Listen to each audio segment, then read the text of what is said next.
नमस्कार, जय हिंद, जय भारत। भारतीय अवाम ताकत दल अपने भारतीय भाई बहनों अर्थात अपने देश भारत की जनता अर्थात अपनी भारतीय अवाम से भारतीयता आधारित आपसी श्रद्धा, भारतीयता आधारित आपसी स्नेह, भारतीयता आधारित आपसी प्रेम, भारतीयता आधारित आपसी अखलाक मोहब्बत, भारतीयता आधारित आपसी सहयोग, भारतीयता आधारित आपसी सम्मान, भारतीयता आधारित आपसी एकता, भारतीयता आधारित आपसी भाईचारा तथा भारतीयता आधारित आपसी सद्भाव को समझने व उसे आत्मसात करके वैसा ही और उसी अनुसार आचरण एवं व्यवहार करने हेतु और इसके समस्त भारत में प्रचार प्रसार करने हेतु और इसकी अहमियत और महत्व को प्रत्येक देशवासी को समझाकर उसे अपनाते हुए वैसा ही और उसी अनुसार आचरण एवं व्यवहार करने हेतु और प्रत्येक देशवासी को अपना ही भारतीय भाई बहन मानकर, समझकर, अपनाकर उनके साथ वैसा ही और उसी अनुसार आचरण एवं व्यवहार करने हेतु सतत, सदैव और हमेशा अदब के साथ, आदर के साथ अर्ज करता है, विनती करता है।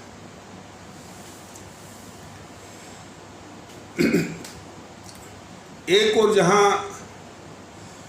ये भी समाचार आता है, हालांकि भारत के कोने कोने से हो सकता है कि वो छिटपुट हो, स्पोरेडिक हो, लेकिन भारत का कोई प्रांत छूटा नहीं है जहाँ से भारतीय एकता के पक्ष में आवाज़ न आई हो। लेकिन वो कितने पैमाने पर है, प्रश्न बस यही का है और उसको बड़े पैमाने पर होने की ज़रूरत है, ये एक सवाल है। तो जहाँ इसकी एक सच्चाई है कि पूरे देश की जनता भले छिटपुट रूप में और देश के यानी सभी प्रांतों से इसकी प्रतिक्रिया आई हुई है और दूसरी ओर ये भी सच्चाई है कि जो भी YouTube पर छिटपुट जो या YouTube की जो सोशल मीडिया है उस पर जो भी देखने को मिलता है, उसमें भारतीय एकता के विषय में कोई एक शब्द जो है देखता नहीं है उस पर। जितने भी पत्रकार जा रहे हैं, खास करके जो उत्तर प्रदेश विधानसभा चुनाव के उपलक्ष्य में, क्योंकि जो आगामी 2022 में खास करके उत्तर प्रदेश का चुनाव के संबंध में, और वो चुनाव महत्वपूर्ण इसलिए है कि उसके बाद जो है वो जो लोकसभा का जो चुनाव है 2024 का उसकी दिशा उसी से तय होगी। तो इसका महत्व तो जितने भी राजनीतिक दल हैं और उससे संबंधित मीडिया है, उससे संबंधित पत्रकार हैं, तो इसी की गंभीरता को देखते हुए ये पत्रकार जो है वो टहल रहे हैं उत्तर प्रदेश के भिन्न भिन्न जगहों में। तो जितनी भी भीड़ इकट्ठा हो रही है और उनको जब देखा जा रहा है तो वहाँ पर भारतीय एकता के संबंध में एक शब्द भी किसी की ओर से नहीं आ रहा है। यह भी एक सच्चाई है। और कुछ लोग ये कहते हैं कि ये पत्रकार लोग जाते हैं तो अपने ही पक्ष के लोगों को वहाँ पर इकट्ठा करते हैं और वैसा ही बात बोलें जो कि जैसा कि वो चाहते हैं। ये भी एक सवाल हो सकता है, लेकिन कोई एक भी जो है भारतीय एकता के पक्ष में जो है कोई भाई हम सभी भारतीय हैं, ये जो बिखराव है जाति का, यह समाज के लिए बहुत घातक है, बहुत विषैला है, बहुत जहरीला है, यह जो है माने लगभग इसका अभाव ही है जो देखने को मिलता है। और एक भी आवाज़ जो है इसके संबंध में या इसके पक्ष में वो आती हुई दिखाई नहीं देती। ये भी एक यथार्थ है। कड़वा कह लीजिए, चाहे इसको कड़वा यथार्थ कर लीजिए या कटु सत्य कर लीजिए, जो भी है, ये भी एक माने सच्चाई है। क्योंकि सारी बातें जो है भारतीय जनता दल जो है पूरे देश के लिए बराबर जो है, और कम से कम 7 से वीडियो जारी कर चुका है, और काफ़ी फ़ोन भी आते हैं भारतीय भाई बहनों के, काफ़ी भारतीय भाई बहनों के फ़ोन भी आते हैं भारतीय जनता दल के पदाधिकारी के पास, जो राष्ट्रीय संगठन मंत्री हैं उनके पास आते हैं। वो भी एक सच्चाई है, लेकिन उससे ज़्यादा विकराल जो सच्चाई का जो वर्णन इसमें हम कर रहे हैं कि जो भी ये पत्रकार घूम रहे हैं, खास करके उत्तर प्रदेश के 2022 के चुनाव को लेकर के उत्तर प्रदेश के विभिन्न जगहों पर जो घूम रहे हैं, वहाँ पर एक भी व्यक्ति जो है भारतीय एकता के विषय में जो है वो कहता हुआ दिखाई नहीं पड़ता है।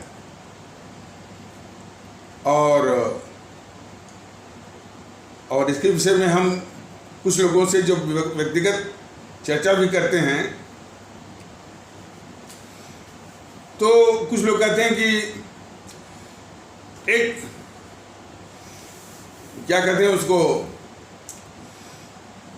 प्लेटिट्यूडिनस कॉमन प्लेस, वो अंग्रेजी में शब्द है, यानी रटाया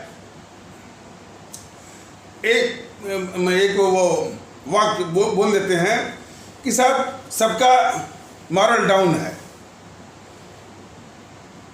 और पब्लिक जो है वो अमूमन लोग जो है वो नैतिक रूप से गिरे हुए हैं। यानी कौन लोग कहते हैं जो कि इस दिशा में कि ये स्थिति में कुछ सुधार हो, ये हालात बदलें, कुछ न करके इस तरह का वो तर्क देते हैं कि पब्लिक का नैतिक पतन है, मॉरली डाउन है, नैतिक रूप से सब गिरे हुए हैं।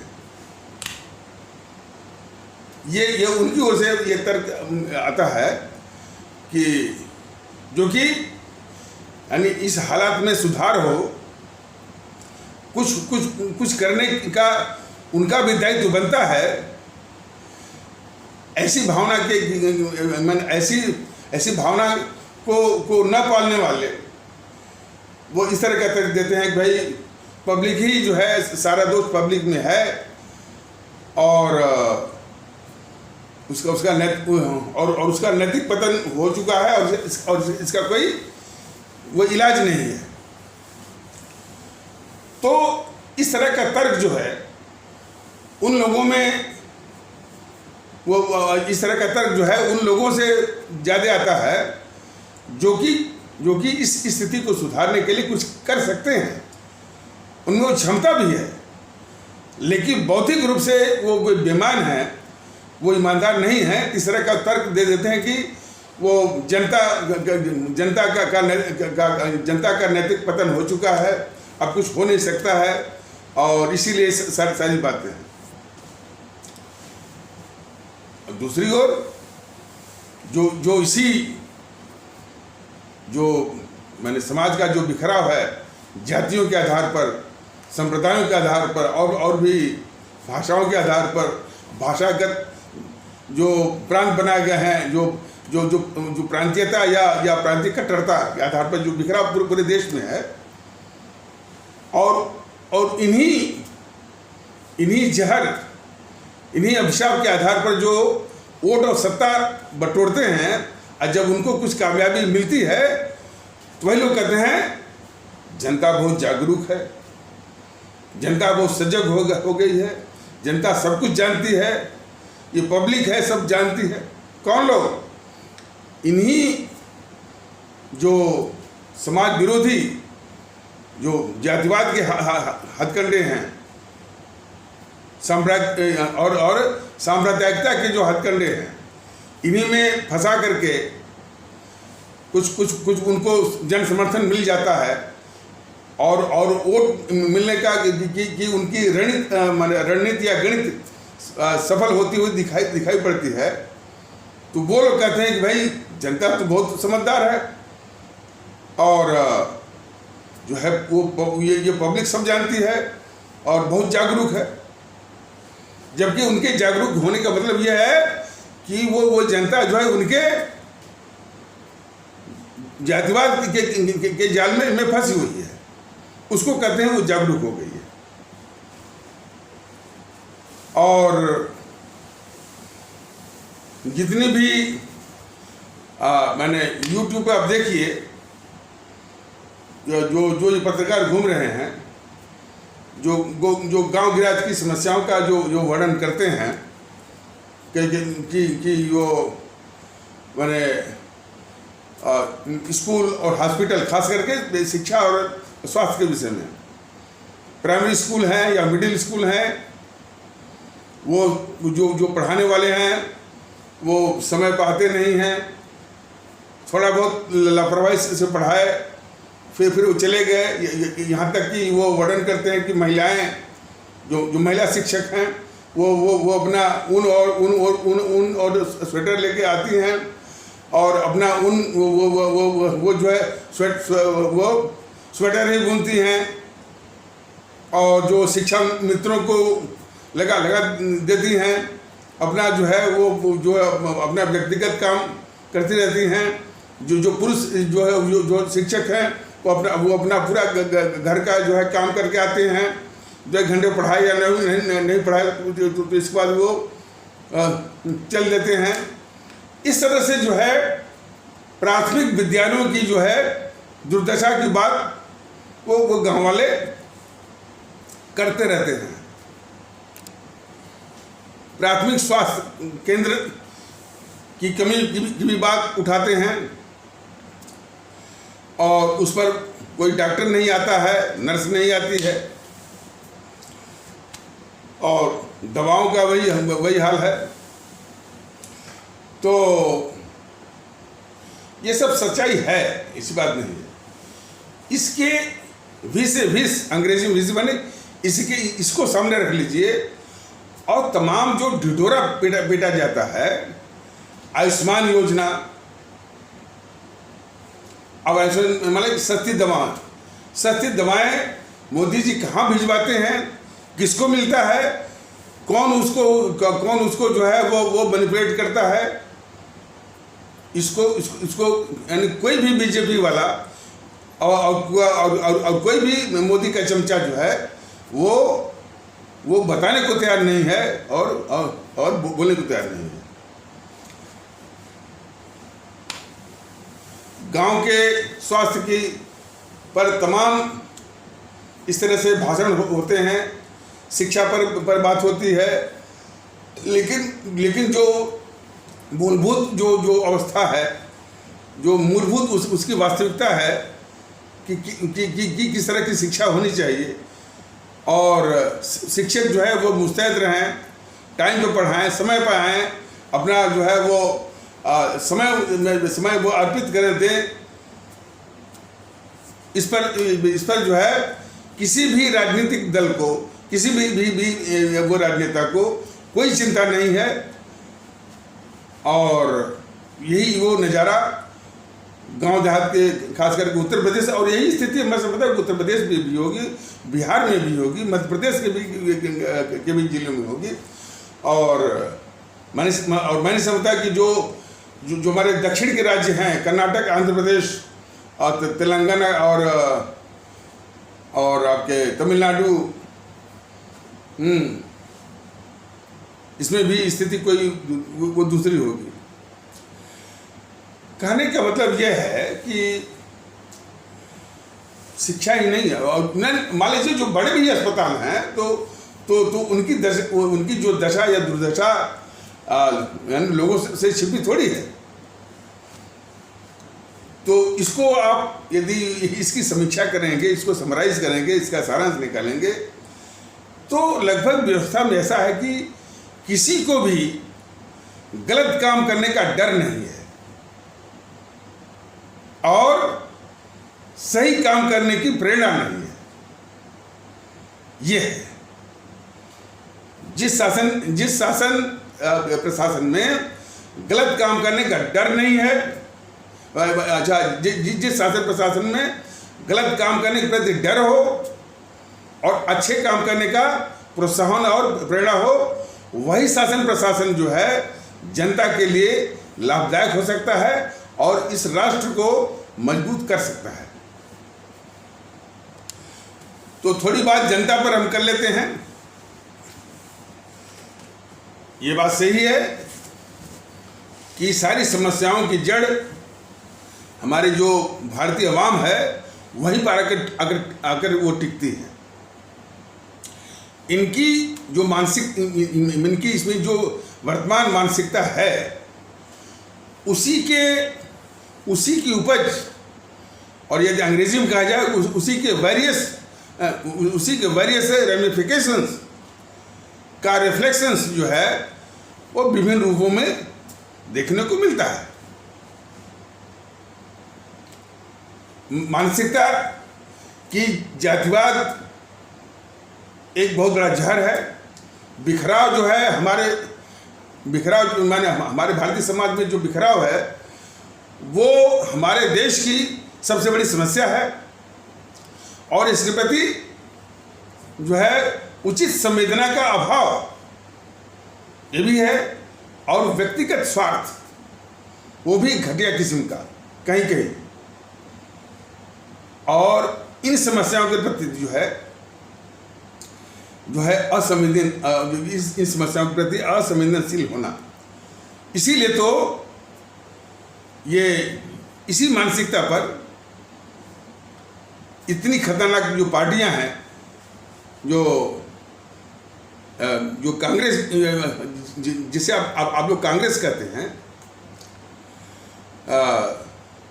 या गांधी नेहरू परिवार चांडाल चौकड़ी कॉकस, जो जिसका एक उचित नाम भी होना चाहिए और इसी रूप में बल्कि मैं चाहता हूं बल्कि जब भी भारतीय अवाम ताकत दल को मौका मिलेगा, सामर्थ्य होगा तो वो जो है सर्वोच्च न्यायालय में भी और चुनाव आयोग के जरिए जो है वो उनको मैंने वहाँ पर जो है वो एप्लीकेशन देगा, दरख्वास्त देगा, अप्रोच करेगा कि इस कांग्रेस का नाम गांधी नेहरू परिवार चांडाल चौकड़ी कॉकस के रूप में ही जो है वो दर्ज हो, चूंकि उसका ऐसा चरित्र ही है उसका।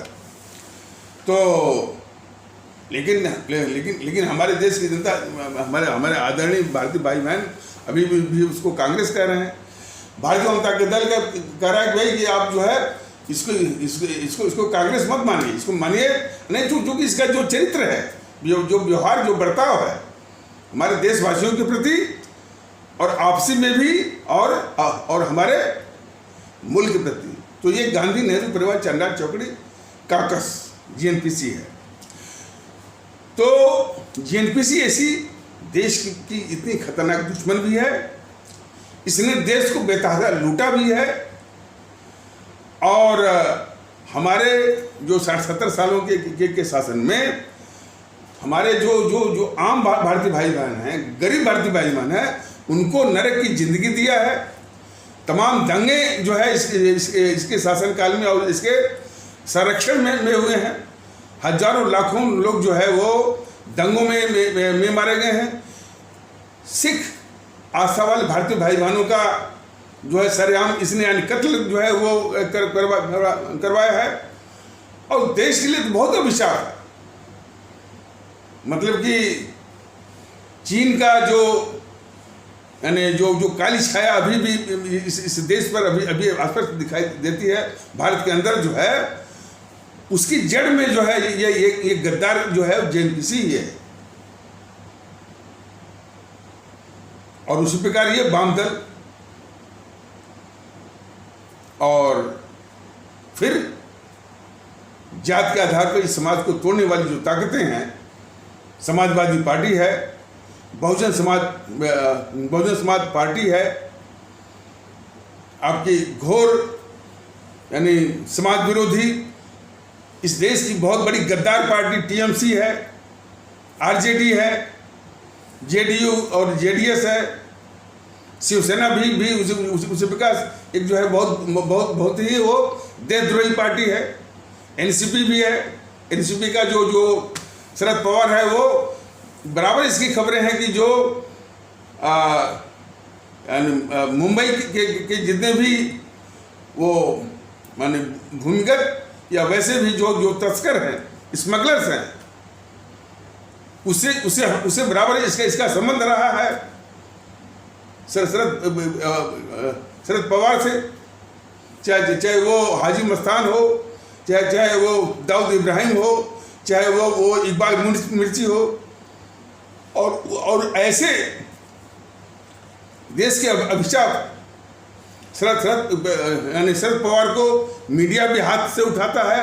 वहाँ के लोग जो है मराठा गौरव भी कहते हैं। और यही हाल और भी है कि देश के अभिशापों को महत्व जो दिया जा रहा है मीडिया के द्वारा और हमारी जनता के द्वारा, सिर्फ इसी कारण जो ये मानसिकता कि हम इन देश के दुश्मनों को यानी देश के दुश्मन के रूप में नहीं देखते हैं। ये वो कुछ माने जो तथाकथित जो समाज के जो टुकड़े हैं जाति के आधार पर यानी उनकी पैरवी करता है, तो बस तो वो देश का दुश्मन भी हो तब भी जो है वो उनके दिमाग पर असर नहीं करता है। तो इस तरह की मानसिकता तो है। इस तरह की मानसिकता का भारतीय आवाम ताकत दल को आभास है। इसीलिए तो कुछ लोग कहते हैं कि भाई, इसीलिए कुछ लोग हमको भी कहते हैं कि साहब किस बेवकूफ़ी वाले काम में आप लगे हुए हैं। जनता खुद ही जो है वो इस टाइप की है और वो जनता वो समझने वाली नहीं है। लेकिन ये सारी सच्चाइयों को जानते हुए भी हमारा एक विश्वास है कि लोगों से निवेदन करते हुए हमारे संत महात्माओं ने बहुत कुछ हमसे अधिक इस समाज का अध्ययन करके और इन बातों के सुधार के लिए बहुत कुछ सिखाया हुआ है। दुख का विषय यही है कि उनकी सीख को भी हम उस सीख से भी हम कुछ सीखने के लिए मानसिक रूप से वो तैयार नहीं है। लेकिन भारतीय आवाम ताकत दल पूरा महत्व देता है कि भाई कि अपने समाज का सुधार जो है उन्हीं जो महात्मा हमारे हुए। बाकी तो माने हमारे देश में महात्माओं की हम इस भारत मिट्टी मैंने और भारत मिट्टी जो है महात्माओं और संतों और महापुरुषों से भरी पड़ी है। लेकिन जितनी भरी पड़ी है उसकी एक भी सीख को हम भारतीय भाई बहन जो है उसको अपनाने को तैयार नहीं है, अपने जीवन में उतारने को तैयार नहीं है। फोटो जरूर टांग देंगे अपने वो घरों में, लेकिन उनकी कही हुई बातों को, उनके बताए हुए रास्ते पर चलने के लिए जो है बिल्कुल तैयार नहीं है। यही विडंबना है और यही तकलीफ है। लेकिन भारतीय आवाम ताकत दल ये सबको बताना चाहता है और बताता रहेगा। और भारतीय आवाम ताकत दल को विश्वास भी है कि लोग जो हमारे भारतीय भाई बहन उसको समझेंगे और समझना शुरू कर दिए हैं। तो विश्वास क्या है? भारतीय आवाम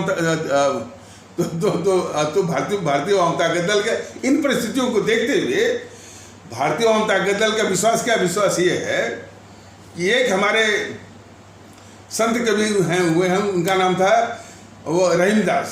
वैसे उनका पूरा नाम था अब्दुल रहीम खान खाना। वो जो है वो उनके लड़के थे, बेटे हैं, अब नाम उनका भूल रहा है, जो 12 वर्ष की अवस्था में हुआ था ना। अकबर जो है बहुत ही कम अवस्था में वो भारत का बादशाह बना था, 12 वर्ष की अवस्था में। हाँ बैरम खां, हाँ यस हाँ। तो बैरम खां सेनापति जो है वो उसकी वो रक्षा करते थे। तो बैरम खां के ही लड़के हैं अब्दुल रहीम खान खाना, और वही उनको जो है रहीमदास के नाम से जानते हैं। तो उनकी एक सीख है, उनका एक दोहा है कि टूटे सुजन मनाइए जो टूटे सौ बार, टूटे सुजन मनाइए जो टूटे सौ बार, रहीमन फिर बोइए टूटे मुक्ताहार। हमको पता है कि ये जनता भली है, ये भ्रमित है, तो इस टूटी हुई जनता को हम बार बार जो है वो पिरो रहे हैं, क्योंकि ये सुजन है, ये सज्जन है। तो हमारे रहीमदास ने जो संत थे और बहुत बड़े महापुरुष थे, उनकी ये सीख है कि टूटे सुजन मनाइए जो टूटे सौ बार, रहमन फिर बोइए टूटे मुक्ताहार। जैसे मोतियों की माला है, बार बार टूटती है, बार बार उसको जो है वो पिरोइए, कभी न कभी तो वो बन जाएगी ना। तो इसी विषय तो हमारे जो रहीमदास का है, इसको न भूलिए कि टूटे सुजन मनाइए जो टूटे सौ बार, रहमन फिर बोइए टूटे मुक्ताहार। और दूसरा है कि कोई भी बात, एक रस्सी भी जो है वो घिसते घिसते पत्थर पर अपना वो निशान बनाती है। तो भारतीय आवाम ताकत दल भी इस देश को एक करने के लिए और भारतीयता का भाव जगाने के लिए ये बराबर जो है वो भारतीयता का निशान वो बनाएगी लोगों के दिमाग पर। हाँ, साधन की कमी है, असाधन होता तो पूरे सोशल मीडिया में जो है वो मंथन जो है वो करवा देते। इसीलिए तो भारतीय जनता दल अपने भारतीय भाई बहनों से निवेदन करता है कि यह देश उनका भी है, देश को बचाना है, देश को मजबूत करना है, और इस देश को बांटने वाली ताकतों से बचाना है इस देश को। तो कम से कम जो ये वीडियो है और उसको विभिन्न या जो है वो सोशल मीडिया में इसको आगे बढ़ाना, लोग इसको देखें, लोग इससे प्रेरित हों, भारतीय एकता के माहौल में वो शरीक हों, भारतीय एकता की बात करें, वो चर्चा वो चलाइए। और इसके अलावा भारतीय जनता दल ने यह भी फैसला किया है, चूँकि ये राजनीतिक संगठन है, उत्तर प्रदेश के आगामी जो विधानसभा चुनाव है उसकी सभी सीटों पर, सभी 403 सीटों पर ये अपने वो उम्मीदवार जो है खड़े करेगा। इसके संबंध में पिछले यानी दो तीन एपिसोड पहले ये निवेदन भी किया था कि हमारे वो भारतीय भाई बहन जो कि भारतीय आवाम ताकत दल के पदाधिकारी से बात करते हैं, वो नंबर नोट करा दें संपर्क का, जो कि भारतीय जनता दल के संगठन के ढांचा में कुछ अपनी जिम्मेदारी निभाना चाहते हैं, कुछ उत्तरदायित्व जो है वो निभाना चाहते हैं और कुछ भागीदारी करना चाहते हैं, नंबर एक। दूसरा, जो है भारतीय जनता दल की ओर से जो है वो विधानसभा का या की ओर से विधानसभा चुनाव के लिए उम्मीदवार बनना चाहते हैं। ये दोनों इस संबंध में जो वो बात करते हैं वो संगठन मंत्री से, तो उनको नंबर नोट कराते। ये बहुत ज़रूरी है, समय निकल रहा है। और उस संबंध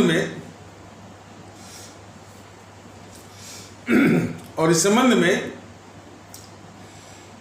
भारतीय जनता दल ने ये भी निवेदन किया था कि जो भी नंबर नोट कराइए, कोई नहीं कि अपना ही, मतलब कि कोई आपका जानकार हो, कोई आपकी रिश्तेदारी में हो, कोई आपके परिचय में हो, जो कि इस तरह का दायित्व वो निभाने में आपको सक्षम दिखता है, वो भी उसका नंबर, और नंबर उसके जितने भी नंबर हैं सब आप जो है नोट कराइए। और ये भी उसमें, और नंबर नोट कराते समय ये भी ध्यान रखिए, बता दीजिए कि ये नंबर जो है पर वो ज़्यादा मिलते हैं, ज़्यादा उठाते हैं।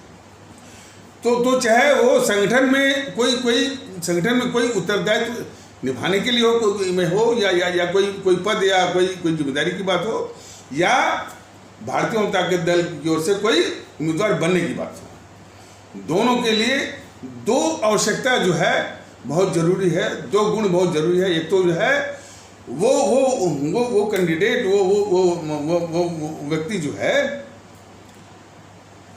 का पृष्ठभूमि जो है बिल्कुल साफ सुथरी होनी चाहिए, मतलब कि किसी भी आपराधिक माने पृष्ठभूमि का वो कतई न बिल्कुल ना हो, उसके साफ सुथरी बिल्कुल जो है उसका पृष्ठभूमि बिल्कुल उज्ज्वल होनी चाहिए, साफ सुथरी, और किसी दंड बंद में न हो। दूसरा कि पूरे समाज में जाति धर्म की क्षुद्रताओं से ऊपर उठ करके सबके साथ व्यवहार, प्रेम, आदर करना, इखलाक मोहब्बत करने की उसकी काबिलियत और क्षमता, ये दो आवश्यकताएं बहुत जरूरी हैं। बाकी जो है मुल्क परस्ती, देशभक्ति, अवाम परस्ती, ये जो गुण है, जब वो भारतीय जनता दल के संपर्क में आएगा तो ये भाव उसमें जो है जो उचित स्तर का, आवश्यक स्तर का वो भर देगा भारतीय जनता दल। लेकिन ये दो आवश्यकता जो अभी बताई गई है, इसका ध्यान रखा जाए, और माने शुरुआती तौर पर ऐसे लोग ही जो है वो लिए जाएंगे। सवाल देश का है, अवाम का है, देश की व्यवस्थाओं का है, व्यवस्था में जो काम करने वाले हैं उनकी आदतों का है, उनके संस्कारों का है। सारी बातों का समाधान एक ही समाधान है, होता है 100 बात की बात, भारतीय एकता, भारतीयता का माहौल। हम तो वो छोटे आदमी हैं, बड़े महापुरुषों ने इस पर जो है गहन विचार करके जो है संविधान बना करके उन्होंने आपको एक वजूद दिया कि हम भारत के लोग हैं। अब ये जो सामाजिक दुष्टवे हैं, जो कि सामाजिक सब दुष्ट हैं, क्रूक हैं, विकेट पर्सन है, विकेट, वो विकेट नहीं, विकेट WICKET, विकेट माने दुष्ट किस्म के, कि जो कि समाज की वो बुराई जो संविधान लगने के पहले 26 जनवरी 1950 के पहले जो बुराई थी, हालांकि उसी समय जो है हम भारतीय भाई बहनों की सारी पहचान जातियों के आधार पर, संप्रदाय के आधार पर और भी आधार पर जो उसने संविधान ने बिल्कुल सबको समाप्त करके एक ही पहचान दी कि हम भारत के लोग। लेकिन ये जो सामाजिक दुष्ट लोग हैं, इन लोगों ने उसी बुराई को, संविधान लगने के पहले वाली बुराई को, उसी को और हवा दे करके उसी को और वो चौड़ा करके सिर्फ सत्ता हथियाने के लिए ये हथकंडे अपना रहे हैं। हमारी मानसिकता का दोष यह है कि हम यानी उनको इतना खतरनाक नहीं मान रहे हैं, बल्कि उनके इसे समाज को तोड़ने वाले जो साजिश के शिकार बनने को तैयार हैं। यही मानसिकता जो है वो समाज के लिए बहुत घातक है, और देश के लिए भी घातक है, और देश की जो दीर्घायु है, सस्टेनेबिलिटी जो है, उसके लिए घातक है। कि जो कि हम ऐसी ताकतों को समाज का दुश्मन नहीं मान रहे हैं, बल्कि उनके उस जाल में, उस हथकंडे में फंसने को तैयार हैं और समर्थन करते हैं, और उनके सभाओं में जाते हैं। तो किसी भी रूप में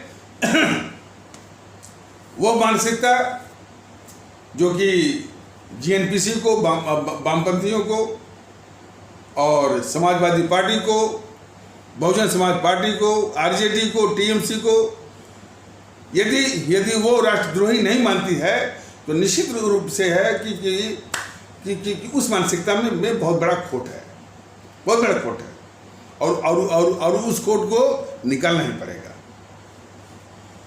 तो अब तो हम जानते हैं, माने इस बात की जानकारी है, इस बात से हम मैंने आई एम फुली कॉन्शियस, और हमको इस बात का इल्म है कि इस तरह की मानसिकता जो है, जो अपने भारतीय भाई बहनों के, और हम नहीं कहते सभी, लेकिन अधिकांश है कि देश के दुश्मनों को हम दुश्मन नहीं मान रहे, समाज के दुश्मनों को हम दुश्मन नहीं मान रहे, सिर्फ जातिवाद का जो जड़ जो है वो अभी पकड़ी हुई है, जातिवाद, संप्रदायवाद, इस टाइप से। तो अब कुछ वाक़यात पर वो चर्चा कर लेते हैं, और इन वाक़यात से जो बताया जाएगा सिर्फ यही साबित होगा कि ये ताकतें जो है इस मुल्क के लिए कितनी खतरनाक है। अब जैसे ये एक पार्टी है आपकी भारतीय जनता पार्टी, वो राष्ट्रवाद की बात करती रहती है, लेकिन राष्ट्रवाद के मुखौटे के पीछे वो हमारे देश के लिए कितना, हमारे देश की सुरक्षा के लिए कितनी खतरनाक बन गई है, ये सभी देशवासियों को, सभी भारतीय भाई बहनों को बहुत गंभीरता से देखना भी होगा और सोचना भी होगा, और उसके अनुसार फैसला भी लेना पड़ेगा। अब जैसे एक सोशल मीडिया पर एक खबर वायरल हो रही है, क्या कि कानपुर का कोई कमिश्नर, जिसको हिंदी में बोलते हैं मंडलायुक्त, वो इफ्तेखारुद्दीन, वो वीडियो यानी क्या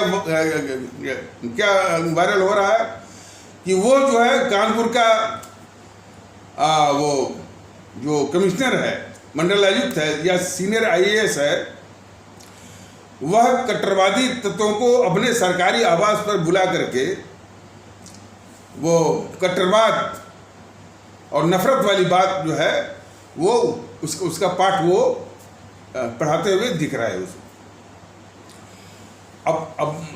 अब जैसा जो इस तरह का वीडियो जो वायरल करवाया जा रहा है, निश्चित रूप से ये बीजेपी के ही, भारतीय जनता पार्टी के ही गुरु के मुर्गे जो है, चाहे इधर से चाहे उधर से, डायरेक्टली या इनडायरेक्टली वही वो करवा रहे हैं, निश्चित रूप से।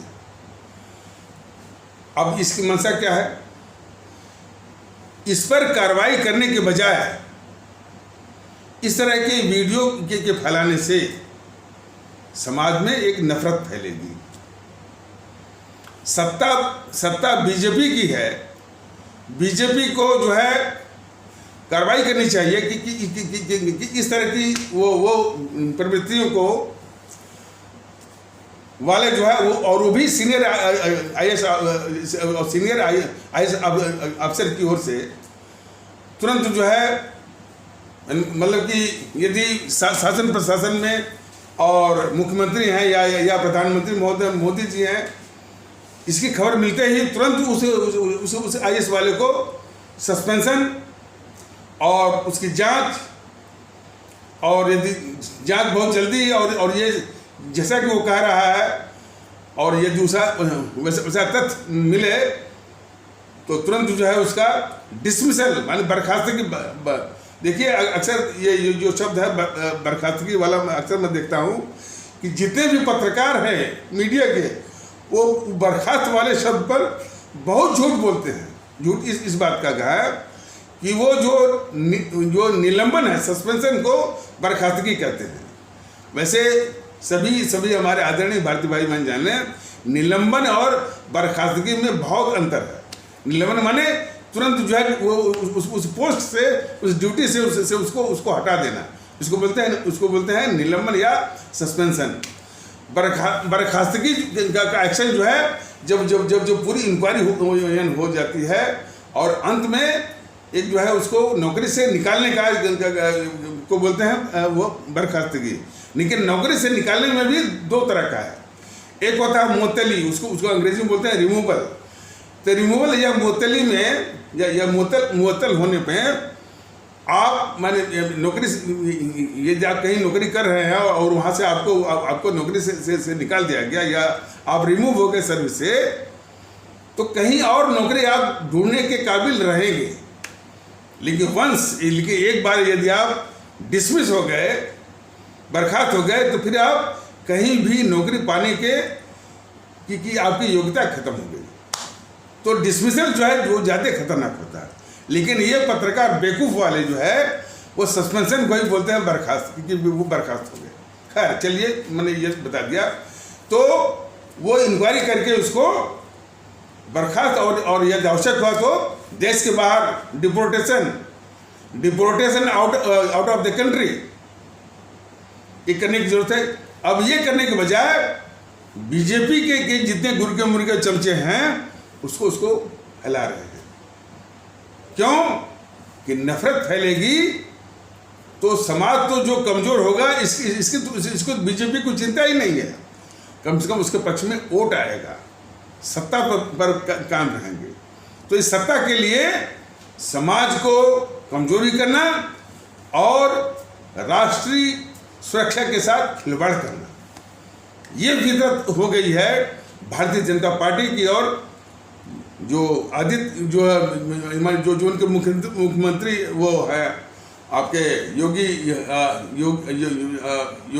आदित्यनाथ जी या हमारे प्रधानमंत्री मोदी जी, कार्रवाई करने के बजाय और इसके कई प्रमाण हैं जो कि इस देश की जनता ने पिछले 2-3 वर्ष से बिल्कुल वो चीज़ें जो इसमें बताई जा रही हैं वो बिल्कुल प्रमाणित हो चुकी है कि ये बीजेपी जो है हमारी जो है देश की जो आंतरिक जो सुरक्षा है उसके लिए खतरा बन चुकी है ये। अब जैसे सीए पर दिल्ली में 2 बार हिंसा हुई, 2 फेजेस में हुई, 2 चरणों में 2 बार। पहली बार वो जामिया मिलिया में जो है बसें वो फूकी गई, हिंसा हुई, तोड़फोड़ हुआ और ख़ास करके शिक्षण संस्थाओं में यानी जामिया मिलिया में, अलीगढ़ मुस्लिम विश्वविद्यालय में, नदवा में, कहाँ यह हुआ। और ये क्यों हुआ?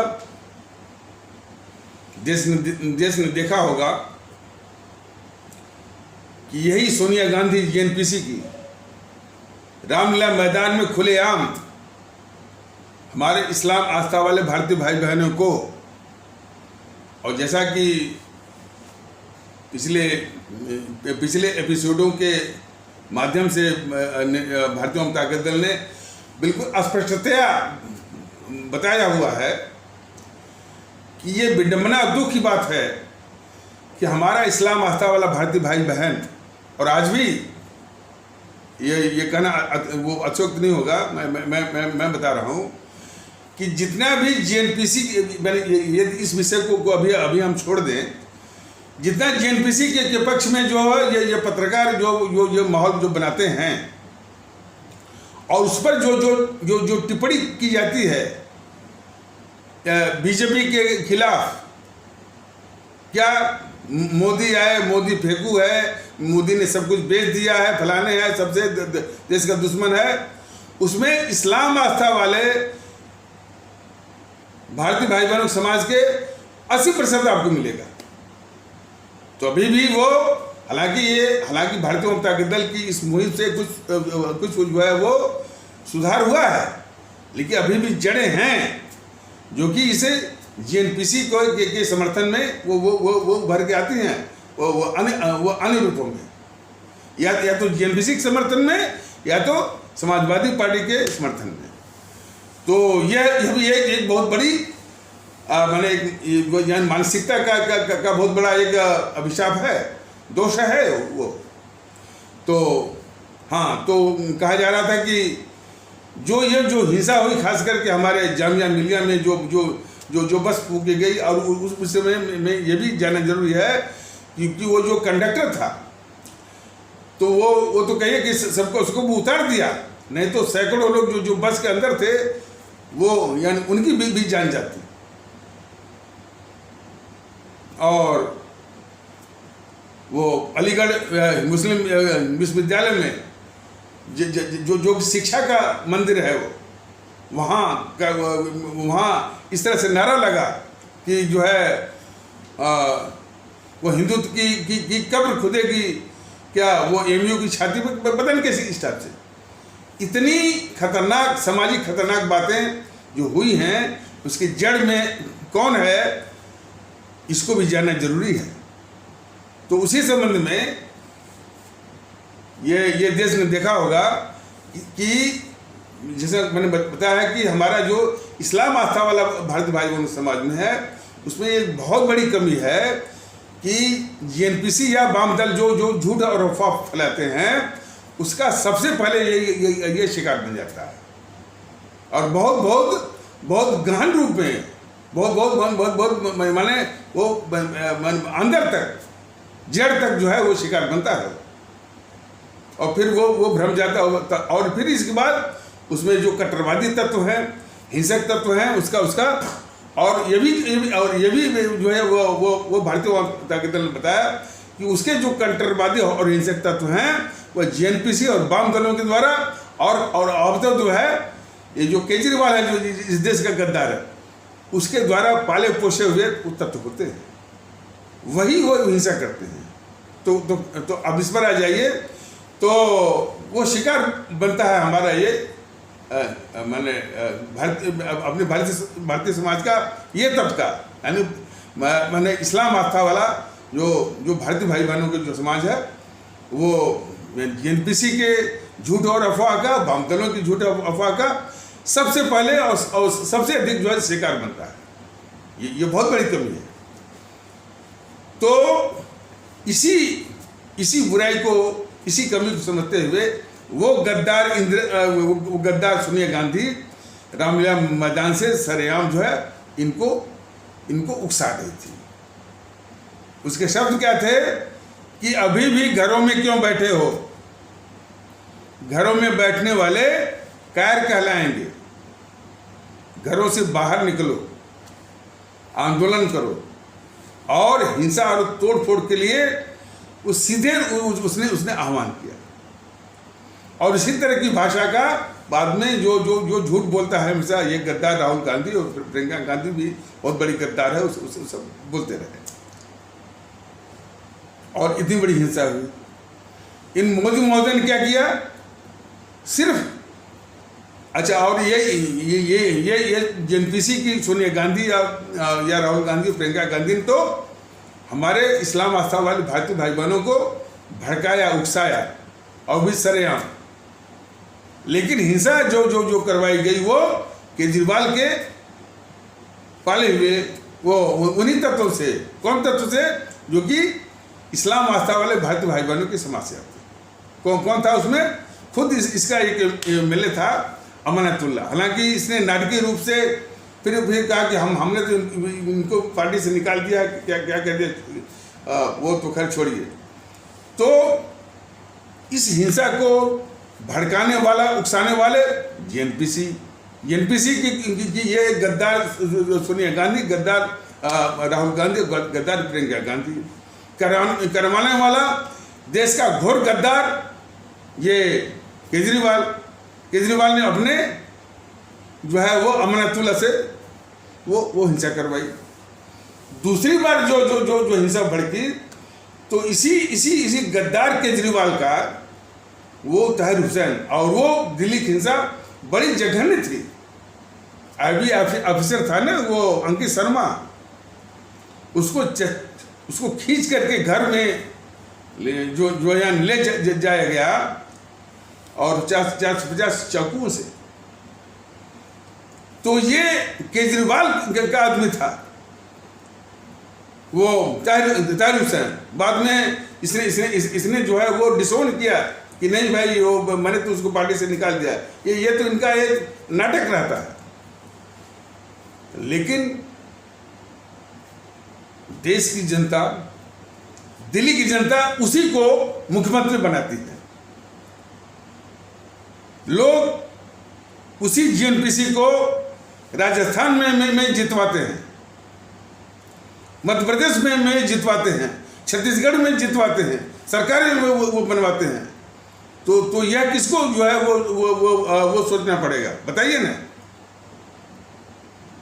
तो हिंसा करवाने वाले और मोदी जी भी जो है सिर्फ ताहिर हुसैन को, अमानतुल्लाह को उसी के खिलाफ उन्हीं को बस लटका दिया, मीडिया वालों को दे दिया, अमानतुल्लाह ताहिर हुसैन, अमानतुल्लाह ताहिर हुसैन। बाकी इन देश के खतरनाक दुश्मनों को, ये सोनिया गांधी, राहुल गांधी, प्रियंका गांधी और जो है ये केजरीवाल, इसको मोदी जी ने बचा लिया। इसीलिए कहा जाता है कि मोदी जी और बीजेपी वाले हमारे देश की जो आंतरिक सुरक्षा है उसके लिए बहुत बड़े खतरे हैं कि ये समाज के दुश्मनों को बचाना और जो छुट भाइयों को लटका करके उन पर कार्रवाई करके जो है बस वो माने ये उनके कार्रवाई की जो है वो इतश्री होती है, बस खत्म हो गया। और वही चीज जो है मीडिया वालों को देते हैं, ताहिर हुसैन, अमानतुल्लाह ताहिर हुसैन, ताकि लोग क्या गद्दारी किया सोनिया गांधी ने, राहुल गांधी ने, प्रियंका गांधी ने, केजरीवाल ने, इसको लोग भूल जाएं। और एक बात और कि जिसमें दूसरे फेज में हिंसा हो रही थी यह दिल्ली में, तो उसमें एक काफी शरीफ थे, उनका नाम था दीन मोहम्मद भाई। बहुत बेचारे वो प्रयास करते रहे कि वो जो हिंसा करने वालों के, उसकी एक बात जो है ये जो हिंसक तत्व है वो नहीं सुने। और ये सारे जो हिंसक तत्व थे वो केजरीवाल के थे, नहीं सुने सर। तो उस दीन मोहम्मद की बात को कोई भी टीवी चैनल वाला नहीं दिखाया, उनको एक बार भी नहीं बुलाया टीवी चैनल पर कि भाई आपने जो है वो हिंसा के दौरान भी अब अपनी जान को जोखिम में डाल करके लोगों को मना कर रहे थे आप। ये टीवी चैनल वाले भी देश के बहुत बड़े दुश्मन हैं। ये किसको बुलाएंगे? शादाब चौहान को बुलाएंगे। ये किसको बुलाएंगे? अंसार रजा को बुलाएंगे। ये किसको बुलाएंगे? जो AIMIM के वो वसीम बकार को बुलाएंगे, वारिस पठान को बुलाएंगे, जो कि हमेशा समाज में नफरत और जारी घोलते हैं सब। लेकिन ये कभी भी दीन मोहम्मद को नहीं बुलाएंगे। और उसी दौरान जो है इस गद्दार केजरीवाल की पोल खोलने वाला एक और थे, हमारे सज्जन थे, उनका नाम था जावेद सिद्दीकी। उनको भी ये गद्दार किस्म के चैनल वाले उनको नहीं बुलाएंगे। तो बात हो रही थी कि हमारी जो आवाम है, हमारे जो आदरणीय भारतीय भाई बहन, उनकी मानसिकता यही है कि देश के दुश्मनों को पहचानने में बड़ी भूल हो रही है। वो मानसिकता नहीं, उस मानसिकता का भाव है कि हम इस समाज के दुश्मनों को दुश्मन समझें, उसको उसी रूप में देखें और उनको वोट देना, उनकी सरकारें बनवाना, ये तो बहुत दुख की बात है। वामदल जो है वो कितने वो खतरनाक हो गए हैं। और ये एक बात और खतरे वाली बात ये भी है कि वो जो सीनियर IAS था वो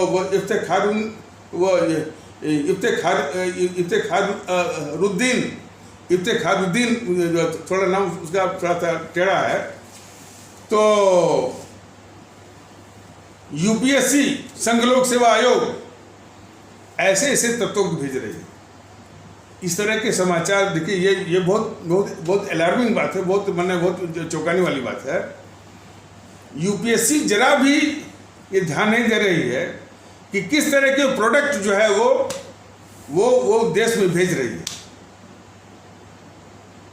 ये सुनने में आया है कि ये अब तक तो जो है ये चीन वाले जो है जितने भी आईएएस की तैयारी करवाते हैं, उनके जो संस्थान इंस्टीट्यूट हैं, वो जो संचालक हैं, चलाने वालों को पैसे दे करके चीन की मानसिकता के स्टूडेंट को वो तैयार करवा रहे हैं।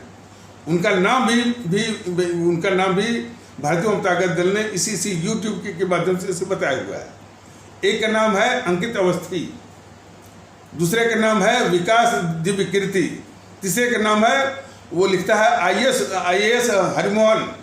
ये सब के सब जो है कोई भी ध्यान से और बड़ी बारीकी से देखेगा तो चीन की मानसिकता वाले, कम्युनिस्ट की मानसिकता वाले जो है आईएएस की तैयारी के नाम पर ये जहर भर करके जो है वो ब्यूरोक्रेसी में नौकरशाही में भेज रहे हैं ये जहर।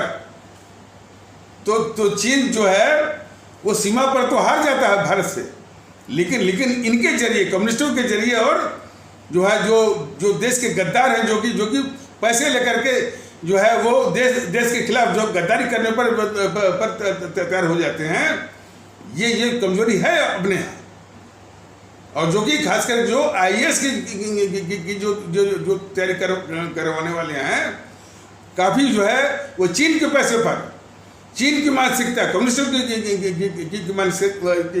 कम्युनिस्टों की और वामदलों की मानसिकता लिए हुए वो हमारी जो नौकरशाही है आईएएस वाले जो है उसमें घुस रहे हैं।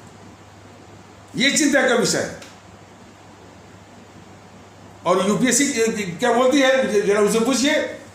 यूपीएससी लगभग ये वो अभिशाप बन गई है। वो क्या कहते हैं कि हमने तो सिविल सर्विसेज एग्जामिनेशन के मेंस में एक एथिक्स का पेपर डाल दिया है। अब ये एथिक्स माने होता है वो नीति शास्त्र, नैतिकता। तो कोई बंदा जो है वो एथिक्स का पेपर वो रट करके और रट्टा मार करके उसमें क्या कहते हैं, उसमें चरित्र का निर्माण हो गया या हो जाता है। इस तरह का तर्क वो यूपीएससी देती है कि हम इस तरह से जो है वो चरित्र का निर्माण करवाते हैं यूपीएससी के प्रोडक्ट्स में। तो दोष यहाँ पर है। और भारतीय जनता पार्टी ने कहा कि ब्यूरोक्रेसी में यानी जीएनपीसी माइंडेड के, जीएनपीसी गांधी नेहरू परिवार चांदा चौकड़ी की मानसिकता के, वाम दलों की मानसिकता के तमाम यानी बहुत अच्छी खासी तादाद है ब्यूरोक्रेसी में, वो नौकरशाही में। और नौकरशाही ब्यूरोक्रेसी जो है हमारे भारत के शासन प्रशासन की रीढ़ है। उस रीढ़ में ये कैंसर ये घुसा हुआ है। और वही समस्या है हमारे जो हायर जुडिशरी में भी इसी जीएनपीसी के तत्व और वामदलों के तत्व जो है उसमें घुसे जो कि घुसाए गए हैं। और फिर जब से कॉलेजियम सिस्टम आया तब से तो फिर उन्हीं का ताता इसमें व्याप्त है। तो इन सारी समस्याओं के प्रति भारत में कोई मानसिकता नहीं कि वो काम कर रही। तो खैर कोई बात नहीं है। भारतीय जनता दल जो है वो भारतीय एकता के लिए बिल्कुल ये प्रयास उसका बल्कि और बढ़ाएगा। थोड़ा साधन एक कंस्ट्रेंट है, उसको भी ओवरकम करके जो है वो इसको तेज करेगा। लेकिन उसका विश्वास वही है कि टूटे सुजन मनाइए जो टूटे सो बार, रहीमन फिर पोइए टूटे मुक्तहार, अपनी आदरणीय भारतीय अवाम के लिए। तो उसमें विश्वास है कि इन टूटी हुई मोतियों की माला को वो पिरो के रहेगा। अभी फिलहाल पूरी आवाम से निवेदन है कि इन काले अंग्रेजों को भारतीय जनता पार्टी से लेकर सभी को ईवीएम मशीन पर उसको नष्ट में नाबूद करने के लिए मन बनाइए। तो इन्हीं आवश्यक शब्दों के साथ इस आवश्यक परिचर्चा को यहीं पर विराम दिया जाता है। तब तक के लिए नमस्कार, जय हिंद, जय भारत।